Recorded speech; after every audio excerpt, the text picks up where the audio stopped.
اعوذ باللہ من الشیطان الرجیم، بسم اللہ الرحمن الرحیم۔ سورۃ النساء، سورہ نمبر 4، اور اس میں یہ کون سی سورہ مکہ ہے، مکی ہے مدنی؟ مدنی سورہ ہے۔ مدنی سورہ کے کیا ٹاپکس ہوتے ہیں؟ ہاں، یعنی کمانڈمنٹ ہوتے ہیں اس کے اندر۔ ایسا نہیں ہے کہ پوری طرح صرف احکام ہوں گے، اس میں بھی رسالت، توحید اور آخرت کا ذکر ہوگا، لیکن ہڈن وے میں ہوگا، اتنا مطلب ہاں پروفاؤنڈ وے میں نہیں ہوگا، ٹھیک ہے۔ اچھا، یہاں پر سورہ نساء، نساء کا مطلب کیا ہے؟ عورتیں، ہے نا، نساء عورتیں۔ اچھا ٹھیک ہے، ماشاءاللہ۔ اس کے اندر کتنی آیتیں ہیں؟ 176۔ بارک اللہ فیکم۔ بسم اللہ الرحمن الرحیم۔ یا ایھا الناس اتقوا ربکم الذی خلقکم من نفس واحدہ۔ اب ہم نے آپ کو بتایا تھا یہ آیت کب پڑھی جاتی ہے؟ ہاں ماشاءاللہ، یہ ساری چیزیں اچھے سے یاد ہے۔ ہاں، نکاح جب، ہاں یہ والی آیت پڑھی جاتی ہے نا نکاح میں، جو 4 آیتوں میں سے ایک آیت یہ بھی پڑھی جاتی ہے۔ کیوں پڑھی جاتی ہے؟ کیونکہ کیوں پڑھی جاتی ہے اس میں؟ ہاں، الگ الگ جگہ سے اس میں تقوی کا ذکر ہے، یعنی کہ انسان کا نکاح جو ہوتا ہے نا، کب مطلب بیلنس رہے گا، جب تک کہ وہ تقوی والا نہیں ہوگا نا، کہ اللہ سبحانہ وتعالیٰ سے جو نکاح، مطلب جو ازواج ہوتے ہیں وہ اللہ سے جو دور ہوں گے، وہ کبھی بھی ایک دوسرے کے قریب نہیں ہو سکتے۔ ہاں، تو وہ جو ہم نے وہ دیکھا تھا ٹرائنگل والا، اوپر سب سے ٹاپ پر اگر اللہ ہے اور ٹرائنگل کے ایک سرے پر ہسبینڈ ہے اور ایک وائف ہے، تو یہ جتنا اللہ کے قریب جائیں گے اتنا ایک دوسرے کے قریب آتے چلے جائیں گے، ہے نا۔ بارک اللہ، ٹھیک ہے، چلیں بسم اللہ الرحمن الرحیم۔ اے لوگو، اپنے رب سے ڈرو جس نے تم کو ایک جان سے پیدا کیا اور اسی جان سے اس کا جوڑا بنایا، اور ان دونوں سے بہت مرد اور عورت دنیا میں پھیلا دیے۔ اس خدا سے ڈرو جس کا واسطہ دے کر تم ایک دوسرے سے اپنے حق مانگتے ہو، اور رشتوں اور قرابت کے تعلقات کو بگاڑنے سے پرہیز کرو۔ یقین جانو کہ اللہ تم پر نگرانی کر رہا ہے۔ اللہ سبحانہ وتعالیٰ نے خاص کر یہاں پر کیا کہا ہے؟ ارحام، رحم کے رشتے، ہے نا۔ رحم کے رشتے یعنی یعنی ہاں، جن کے ساتھ صلہ رحمی کرنے کا اللہ سبحانہ وتعالیٰ نے حکم دیا ہے، ان کو کہا جائے گا رحم کے رشتے۔ یعنی کہ اگر اس چیز کی پابندی نہ کی جائے، قطع رحمی کی جائے، صلہ رحمی نہ کی جائے، تو اللہ کی بارگاہ میں اس کی پکڑ ہوگی، ٹھیک ہے۔ چلو، یہ آیت تو کلیئر ہے نا، اتنا کوئی ٹف میننگ ہے، جہاں پر سمجھانے والا ہوگا وہاں پر ایکسپلین کریں گے۔ وَآتُوا الْيَتَامَىٰ، اور یتیموں کے مال ان کو واپس دے دو، اچھے مال کو برے مال سے نہ بدل لو، اور ان کے مال اپنے مال کے ساتھ ملا کر نہ کھا جاؤ، یہ بہت بڑا گناہ ہے۔ یعنی برے مال اور اچھے مال کا کیا مطلب ہے؟ کسی کا مال برا ہوتا ہے کیا؟ مال تو سب کو اچھا لگتا ہے، تو برا مال کیا ہوتا ہے؟ یعنی جو مطلب تم بری نیت سے کسی کے مال کی طرف دیکھتے ہو تو وہ تمہارے لیے برائی کا باعث بنے گا۔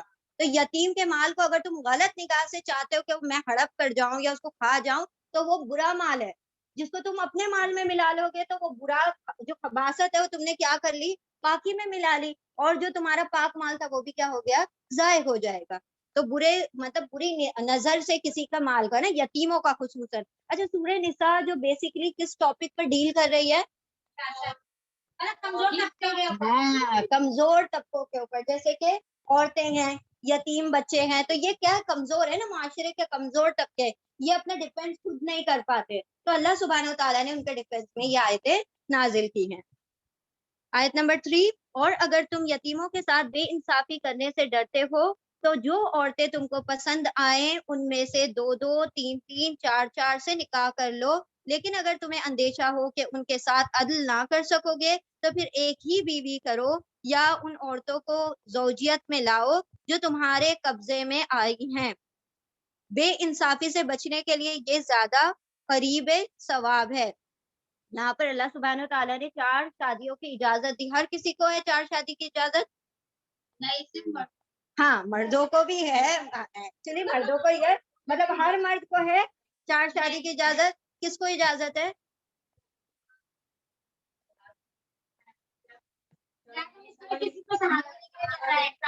سارے مردوں کو الاؤڈ ہے، وہ 4 شادیاں کر سکتے، لیکن تقاضا کیا ہے؟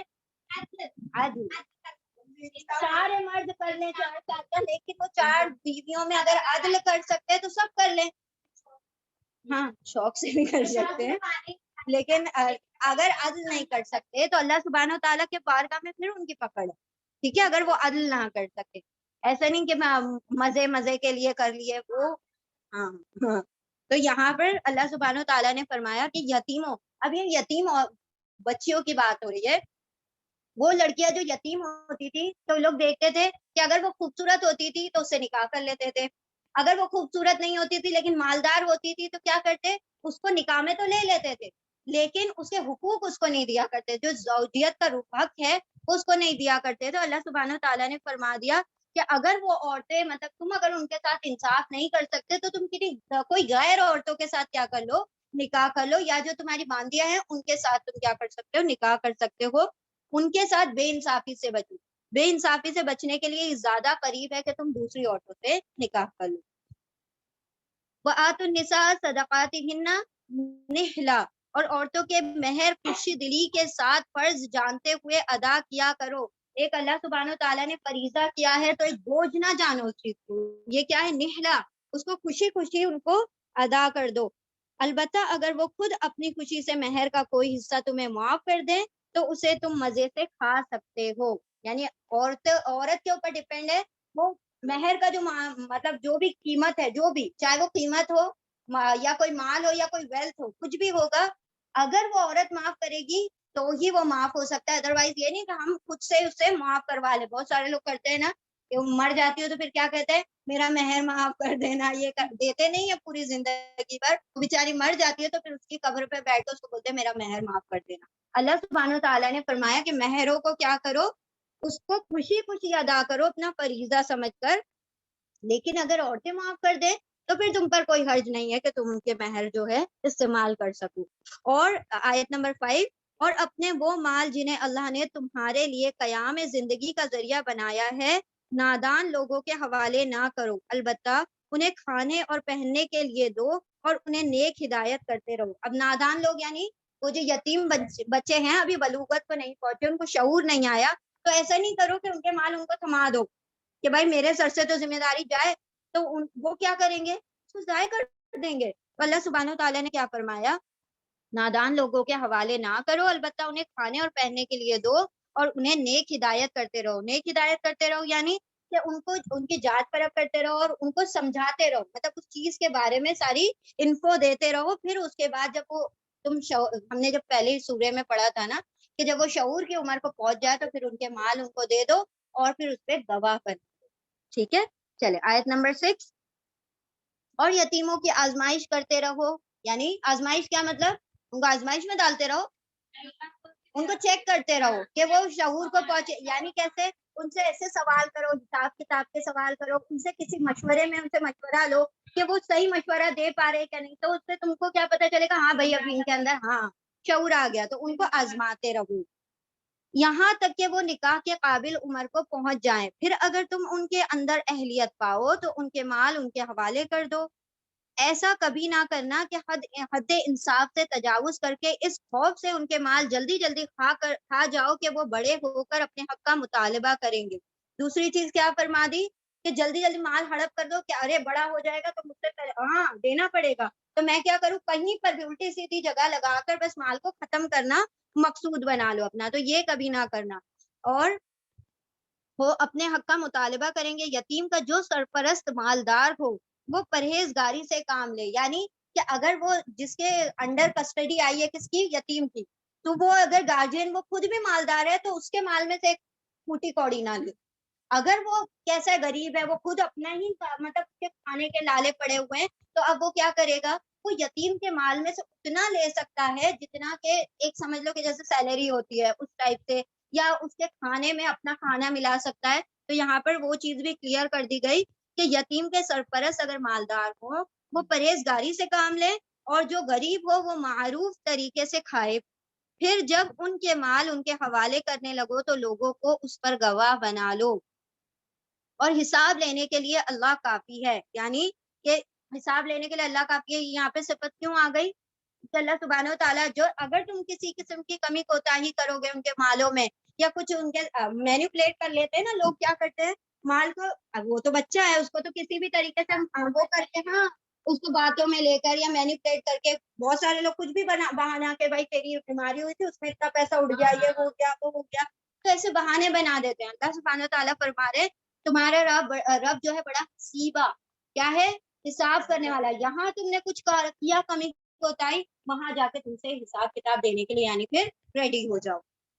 آیت نمبر 7, مردوں کے لیے اس مال میں سے حصہ ہے جو ماں باپ اور رشتہ داروں نے چھوڑا ہو, اور عورتوں کے لیے بھی اس مال میں حصہ ہے جو ماں باپ اور رشتہ داروں نے چھوڑا ہو, وہ تھوڑا ہو یا بہت. ہاں یہ اہم بات ہے کہ تھوڑا ہو یا بہت, اگر وہ ترکے میں آ رہا ہے, اگر وہ ماں باپ مر گئے ہیں تو ہم کیا سوچتے ہیں کہ بھائی یہ اتنے سے کا کیا ڈویژن ہوگا, یہ 4-5 ہزار روپے میں کیا کریں گے, کسی غریب کو دے دو, کسی کا نہیں. چاہے تھوڑا ہو چاہے زیادہ, اللہ سبحانہ تعالیٰ نے کلیئر کر دیا کہ اس میں ترکے میں ہی شامل ہوگا وہ, اور یہ حصہ اللہ کی طرف سے مقرر کیا ہے, یہ بندوں کا مقرر کردہ نہیں ہے, اللہ کا. اور اللہ نے اسپیسیفکلی مردوں کے بعد عورتوں کو نام لے کر کہا کہ مردوں کے بعد عورتوں کا بھی حصہ ہے. کیوں؟ کیونکہ عورتیں کیا ہیں, ان کے ہاں کمزور ہے, ان کے ساتھ ظلم ہوتا ہے, ان کو ان کے ترکے میں حصہ نہیں دیا جاتا. تو اللہ نے مرد کہا پھر عورت. اور کہیں پر بھی دیکھیں کوئی حکم آتا ہے نماز پڑھو تو کہا جاتا ہے کہ عورتیں الگ سے نماز پڑھو, نہیں. زکات دو, عورتیں الگ سے زکات دو, نہیں. ترکے میں حصہ ہے تو مردوں کا نام الگ لیا جا رہا ہے, عورتوں کا, کیونکہ اللہ کو پتا ہے کہ یہاں پر کیا ہوگی, ناانصافیاں ہوں گی. اللہ نے کلیئر کر دیا. ٹھیک ہے. آیت نمبر 8, وَإِذْ حَضَرَ قسمت, اور جب تقسیم کے موقع پر کنبے کے لوگ اور یتیم اور مسکین آئے تو اس مال میں سے ان کو بھی کچھ دے دو, اور ان کے ساتھ بھلے مانسوں کی سی بات کہو.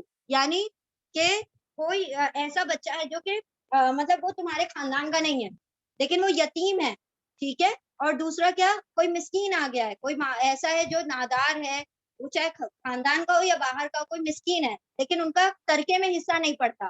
تو اگر وہ اس ٹائم پر جب ڈویژن ہو رہا ہے, سب کو ترکہ بٹ رہا ہے, تو اس میں سے کیا کرو, کچھ نہ کچھ ان کو بھی دے دو. کیوں دے دو؟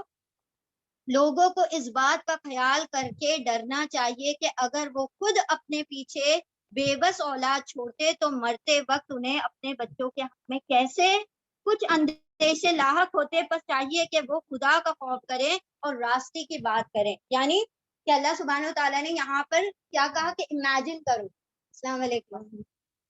یعنی اللہ سبحانہ تعالیٰ کیا فرما رہے ہیں کہ وہ کسی اور کا یتیم بچہ ہے, تم ترکہ بانٹ رہے ہیں. ذرا امیجن کرو کہ تمہارا انتقال ہو چکا اور تمہاری اولاد وہاں پر یتیم بن کر کسی کے گھر میں بیٹھی ہے, تو تمہارا کیا معاملہ ہوتا اگر تمہاری اولاد بے بس کسی کے در پر جاتی اور وہ کہیں پر دیکھ کر, مطلب دیکھو یتیم ہے نا, ہاں, تو انسان کو کیسا احساس ہوتا ہے نا. تو اللہ سبحانہ تعالیٰ نے یہاں پر اتنی خوبصورت مثال کہ اپنے آپ کو ان کے مطلب اس کے شوز میں لے کر آؤ, اور پھر سوچو کہ اگر وہ ایسا ہوتا تو ان بچوں کے ساتھ کیا معاملہ تم کرتے. تو وہ سوچ کر تم کچھ نہ کچھ کیا دے دو, ان کو کچھ نہ کچھ دے دو. اور اگر کچھ نہیں دے سکتے تو اچھی بات کہہ دو. ہاں, اگر تم ان کو کچھ ادا نہیں کر سکتے تو کم از کم ان سے ہاں کسی کے دل آزاری نہ کرو.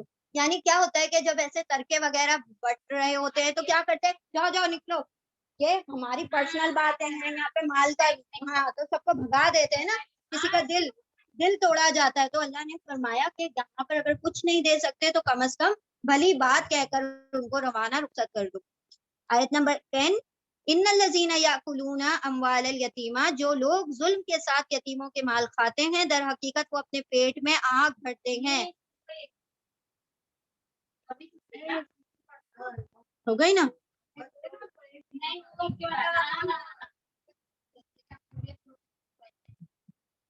آیت نمبر 9 پڑھے. لوگوں کو اس بات کا خیال کر کے ڈرنا چاہیے کہ اگر وہ خود اپنے پیچھے بے بس اولاد چھوڑتے ہیں, ابھی بھی اچھا تم آ گئے نا, اولاد چھوڑتے تو مرتے وقت انہیں اپنے بچوں کے حق میں کیسے کچھ اندیشے لاحق ہوتے. بس چاہیے کہ وہ خدا کا خوف کریں اور سیدھی سیدھی بھلی بات کہیں. جو لوگ ظلم کے ساتھ یتیموں کے مال کھاتے ہیں, یہ آیت نمبر 10, جو لوگ ظلم کے ساتھ یتیموں کے مال کھاتے ہیں در حقیقت وہ اپنے پیٹ آگ سے بھرتے ہیں اور وہ ضرور جہنم کی بھڑکتی ہوئی آگ میں جھونکے جائیں گے. یعنی یتیموں کا مال کیا ہے, ایک جہنم کا گھڑا ہی اپنے سر کیا کر رہے ہیں, مول لے رہے ہیں. آیت نمبر 11, تمہاری اولاد کے بارے میں اللہ تمہیں ہدایت کرتا ہے کہ مرد کا حصہ 2 عورتوں کے برابر ہے. یعنی کہ ایک مرد کو جتنا ملے گا اس کا آدھا ایک عورت کو ملے گا. تو اب اس میں یہ نہیں کہ اللہ سبحانہ تعالیٰ نے نعوذ باللہ ناانصافی کی ہے, کیونکہ عورت کو شوہر کے گھر سے بھی ملتا ہے اور ہاں والدین کے گھر سے بھی ملتا ہے, اسی لیے اس کو دو جگہ سے مل رہا ہوتا ہے. تو اللہ سبحانہ تعالیٰ نے اسی لیے وہ ایکول ڈیویژن ویسے دیکھا جائے تو ہو گیا. تمہاری اولاد کے بارے میں اللہ تمہیں ہدایت کرتا ہے کہ مرد کا حصہ 2 عورتوں کے برابر ہے. اور دوسری اہم بات یہ کہ عورت پر اللہ سبحانہ تعالیٰ نے کسی چیز کی ذمہ داری نہیں ڈالی, نہ مالی ذمہ داری کسی کی نہیں ہے, اس کو کسی کو فیڈ کرنا ہے یا کھلانا ہے یا پلانا ہے یا تم کو باہر نکل کے جاب کرنا ہے, یہ کمپلشن نہیں کیا. مردوں کے اوپر یہ چیز ذمہ داری کمپلسری کرتی کہ تم کو اپنی عورتوں کو, تمہاری اولادوں کا تم پر ذمہ ہے, تم کو ان کو کھلانا ہے, تمہیں والدین کو کھلانا ہے, ورنہ تم نہیں کرو گے تو تم سے اس کی پوچھ ہوگی. ہاں ہاں حصہ زیادہ ہے نا, تو زیادہ ایکچولی دیکھا جائے تو ان کا زیادہ میں سے بھی بہت کچھ ادھر ادھر بٹ رہا ہے, کہ والدین میں بھی جا رہا ہے, اولاد میں بھی جا رہا ہے, پھر بیوی کو بھی جا رہا ہے, پھر بھائی بہن کا بھی حصہ ہم نے دیکھا آگے. تو وہ اسی لیے اللہ سبحانہ تعالیٰ نے جو بھی کیا ہے وہ بڑے عدل کا معاملہ کیا ہے. تمہاری اولاد کے بارے میں اللہ تمہیں ہدایت کرتا ہے کہ مرد کا حصہ 2 عورتوں کے برابر ہے. اگر میت کے وارث 2 سے زیادہ لڑکیاں ہوں تو انہیں ترکے کا 2/3 دیا جائے گا. 2 سے زیادہ لڑکیاں ہیں تو 2/3 ملے گا, اور اگر ایک ہی لڑکی وارث ہو تو آدھا ترکہ دے دیا جائے گا. اگر میت صاحب اولاد ہو تو اس کے والدین میں سے ہر ایک کو ترکے کا 6واں حصہ ملنا چاہیے, اور اگر وہ صاحب 1/3 1/6 کیونکہ ہاں چل اگر ایک ہی لڑکی وارث ہو تو اس کو آدھا ملے گا, اور 2 سے زیادہ لڑکیاں وارث ہوں تو 2/3 ملے گا, 2/3. مطلب پوری پراپرٹی کے 3 حصے کریں گے, اس میں سے 2 حصے نکال کے وہ ساری بیٹیوں میں بانٹ دیں ایکولی. ٹھیک ہے, سمجھ لیں ایک شخص ہے, اس کی 5 بیٹیاں ہیں, ہاں بھائی ہے, اور ہاں تو پھر بھائی کو مطلب ملے گا آدھا اور آپ لوگوں کو پاؤ پاؤ. ہاں ایسا. اب وہ جو یہ صرف ان کی بات ہو رہی ہے جن کی صرف بیٹیاں صرف بیٹیاں ہیں نا, سمجھ لے کہ کسی مرد کی 4 بیٹیاں ہیں. اب کیا کریں گے, اس کی روٹی کے 3 ٹکڑے کریں, جیسے کیسے ہم لوگ سمجھ لیں. اب اس میں سے جو 2 ٹکڑے ہیں نا وہ ان 4 بیٹیوں میں بٹ جائے, کیسے ایکول کر کے. ابھی اس 2 ٹکڑوں کے آدھا آدھا کر دو, اور پھر چاروں بیٹیوں کو ایک ایک ٹکڑا دے دو, اور وہ جو ایک ٹکڑا بچا ہے ہاں وہ باقی دوسری چیزوں میں ڈیوائڈ ہوگا. ٹھیک ہے, اب یہاں پر کہا گیا کہ اگر صرف ایک ہی بیٹی ہے کسی مرنے والے کی, ایک ہی بیٹی ہے تو پوری روٹی کے 2 حصے کرو, آدھی روٹی اس کو دو. ٹھیک ہے, پھر کہا گیا آدھے کا اور بھی ساری چیزیں آگے آ رہی ہے نا, ہاں وہ آیا نا کلالا وغیرہ سب آئے گا نا, تو وہ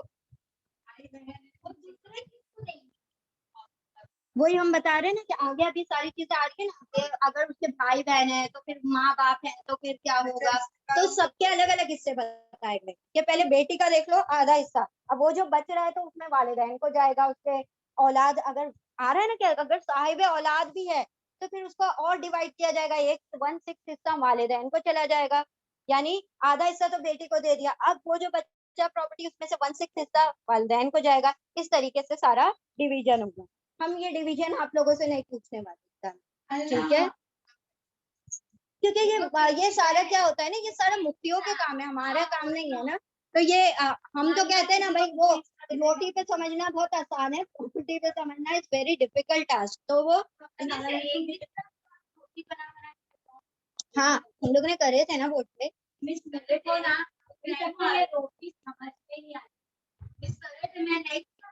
چلو کوئی بات نہیں, انشاءاللہ یہ اس میں وقت ہے نا بہت چلا جائے گا, کیونکہ یہ سوال ہم پوچھیں گے نہیں. ہاں ہاں ہاں کیونکہ دیکھیے کیا ہوتا ہے نا 176 آئے تھے اور اس کو مکمل کرنا ہے, تو بس اس میں ایک سرسری سن لو, ٹھیک ہے, یہ سرسری ہاں ہاں سب اویلیبل ہے, انشاءاللہ ہم آپ کو بھیج دیں گے بالکل. چلو ٹھیک ہے, بسم اللہ الرحمن الرحیم. چلو بسم اللہ الرحمن الرحیم. اور اگر ایک ہی لڑکی وارث ہو تو آدھا ترکہ اس کا ہوگا. اگر میت صاحب اولاد ہے یعنی میت کے اولاد بھی ہے تو اس کے والدین میں سے ہر ایک کو ترکے کا 6واں حصہ ملے گا. اور اگر وہ صاحب اولاد نہ ہو اور والدین ہی اس کے وارث ہوں تو ماں کو 1/3 یعنی تیسرا حصہ ملے گا. اور اگر میت کے بھائی بہن بھی ہوں تو ماں چھٹے حصے کی حقدار ہوگی، یعنی اولاد ہو یا پھر بھائی بہن ہو، دونوں میں سے کوئی ایک چیز ہوگی تو 1/6 ملے گا والدین کو. یہ سب حصے اس وقت نکالے جائیں گے جبکہ وصیت جو میت نے کی ہوگی وہ پوری کر دی جائے اور قرض جو اس پر ہوگا وہ ادا کر دیا جائے. تم نہیں جانتے کہ تمہارے ماں باپ اور تمہاری اولاد میں سے کون بلحاظ نفع تم سے زیادہ قریب ہے. یعنی ایک انسان سمجھ رہا ہے کہ یہ جو ہے اس نے میری بڑی خدمت کی تو میں تو پوری پراپرٹی اس کو دے دوں، اور اس نے تو ہمیشہ زندگی بھر میری نافرمانی کی، اس کو تو ایک ٹوٹی کوڑی نہ دوں. تو اللہ سبحانہ تعالیٰ نے منع فرما دیا، کیونکہ میں زیادہ بہتر جانتا ہوں کہ تمہارے لیے کون نفع بخش ہے اور کون تمہارے کام آنے والا ہے. تو حصے ترکے جو اللہ سبحانہ تعالیٰ نے خود کیا کر دیے، ڈیوائڈ کر دیے. یعنی اب انسان کی خود کی مرضی نہیں چل سکتی کسی بھی حصے پر. ہاں اگر وہ کسی چیز کو ڈیوائڈ کرنا چاہتا ہے، کسی کو دینا چاہتا ہے، تو سمجھ لیں کہ ایک پراپرٹی کے 3 حصے کیے جائیں گے اور وہ جو تیسرا حصہ ہے اس میں سے جیسا چاہے وہ دے سکتا ہے. باقی 2 پر اس کا بالکل بھی اختیار نہیں، صرف اللہ کی مرضی کے مطابق ڈیوائڈ ہوں گے. یہ حصے اللہ نے مقرر کر دیے ہیں اور اللہ یقیناً سب حقیقتوں سے واقف ہے اور ساری مصلحتوں کا جاننے والا ہے. آیت نمبر 12. اور تمہاری بیویوں نے جو کچھ چھوڑا ہو اس کا آدھا حصہ تمہیں ملے گا اگر وہ بے اولاد ہوں گی تب، ورنہ اولاد ہونے کی صورت میں ترکے کا 1/4 حصہ یعنی پاؤ حصہ تم کو ملے گا، جبکہ وصیت جو انہوں نے کر دی ہو وہ پوری کر دی جائے اور قرض جو انہوں نے چھوڑ دیا ہو وہ ادا کر دیا جائے. اور وہ تمہارے ترکے میں سے جو 1/4 کی حقدار ہوں گی اگر تم بے اولاد ہو، ورنہ صاحب اولاد ہونے کی صورت میں ان کا حصہ 8واں ہوگا، بعد اس کے کہ جو وصیت تم نے کی ہو وہ پوری کر دی جائے اور جو قرض تم نے چھوڑ دیا ہو اسے ادا کر دیا جائے. اور اگر وہ مرد یا عورت جس کے میراث تقسیم طلب ہے بے اولاد بھی ہو اور اس کے ماں باپ بھی زندہ نہ ہو مگر اس کا ایک بھائی یا ایک بہن ہو، یعنی کلالہ کی بات ہو رہی ہے کہ نہ اس کے والدین ہیں، ہاں نہ اوپر ہے کوئی نہ نیچے ہے، تو سائیڈ میں کون ہے، بھائی بہن. تو اگر اس کے بھائی بہن ہیں، نہیں بیوی ہو سکتی ہے، یہاں پر ہاں تو بیوی کا تو حصہ الگ رہے گا، لیکن اب جب کہ اولاد اور والدین نہیں ہے تو وہ حصے ہٹا کر اب بھائی بہن، ٹھیک ہے. تو بیوی کا حصہ تو اپنا اس کا آ رہا ہے نا، 1/4 آ رہا ہے. ہاں وہ آ گیا، اسی لیے پہلے بیوی کا ذکر ہو گیا کہ تمہارے مرنے والے کی اگر بیوی ہے تو بیوی کا تو وہ حصہ ہو گیا. ساتھ میں بیوی کے اگر بیوی ہو نہیں ہو لیکن بھائی بہنوں کو چلا جائے گا کیونکہ نہ اس کے والدین ہیں نہ اس کی اولادیں ہیں، تو اس کو کلالہ کہتے ہیں. مگر اس کا ایک بھائی یا ایک بہن موجود ہو تو بھائی اور بہن ہر ایک کو چھٹا حصہ ملے گا، اور بھائی بہن ایک سے زیادہ ہوں تو کل ترکے کے 1/3 میں وہ سب شریک ہو جائیں گے، جبکہ وصیت جو کہ کی گئی ہو وہ پوری کر دی جائے اور قرض جو کہ اس نے چھوڑا ہو وہ ادا کر دیا جائے، بشرطے کہ وہ ضرر رسا نہ ہو. یہ حکم ہے اللہ کی طرف سے اور اللہ دانا اور بینا اور نرم خو ہے، یعنی اللہ سبحانہ و تعالیٰ علیم اور حلیم ہے، حلم والا ہے، بردبار ہے. تلکا حدود اللہ، یہ اللہ کی حدیں ہیں. آیت نمبر 13. یہ اللہ کی مقرر کی ہوئی حدیں ہیں، جو اللہ اور اس کے رسول کی اطاعت کرے گا اسے اللہ ایسے باغوں میں داخل کر دے گا جن کے نیچے نہریں بہتی ہیں اور ان باغوں میں وہ ہمیشہ رہے گا، اور یہی سب سے بڑی کامیابی ہے. فوز العظیم کیا فرمایا جا رہا ہے پراپرٹی بنانے کو؟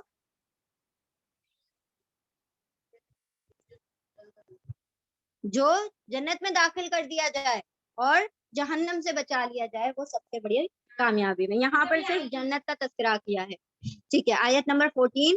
وَمَن يَعْصِ اللَّهَ، اور جو اللہ اور اس کے رسول کی نافرمانی کرے گا، معصیت کرے گا اور اس کی مقرر کی ہوئی حدوں سے تجاوز کرے گا، اسے اللہ آگ میں ڈال دے گا جس میں وہ ہمیشہ رہے گا اور اس کے لیے رسوا کن عذاب ہے، یعنی رسوا کر دینے والا عذاب ہے. آیت نمبر 15. واللاتی، تمہاری عورتوں میں سے جو بدکاری کی مرتکب ہو جائیں ان پر اپنے میں سے 4 آدمیوں کی گواہی لے لو، اور اگر 4 آدمی گواہی دے دیں تو ان کو گھروں میں بند رکھو یہاں تک کہ انہیں موت آ جائے یا اللہ ان کے لیے کوئی، یعنی 4 گواہ